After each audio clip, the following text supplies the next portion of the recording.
If you want to be a professional screenwriter, you need to think like a producer. My name is Anthony. I'm a professional screenwriter who's hired to write this movie, which just finished production in Canada. I got my start in the industry by being the assistant to Doug Ellen, the creator of Entourage, on a pilot that he made. And for 3 years after that, I worked as a writer's assistant at HBO under Rodney Barnes on shows like Winning Time.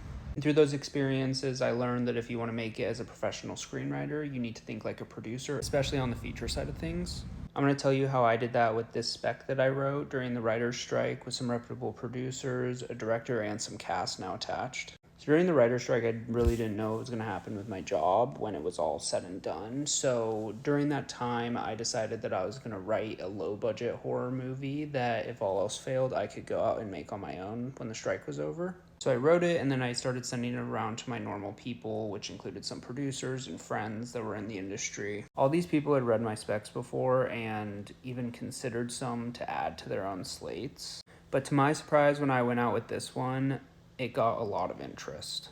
I didn't really understand why, because I don't think that it's the best thing that I've ever written or my best writing sample, but it was probably the most commercial thing that I'd written to date, which is what producers and the people that can actualize your script are looking for the majority of the time.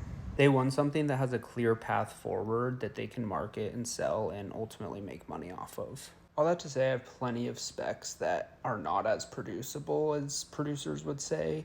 I just thought that it was interesting that once I wrote this movie with the idea that I was going to go out and produce it on my own, that's what then got the attention of all these people. So yeah, if you're writing a spec script to maybe get another job, I would say just go balls to the wall and do whatever you want. But if you're writing something with the intention to get it made, you should definitely think like a producer and what a producer might say to you after reading it about the actuality of getting it done.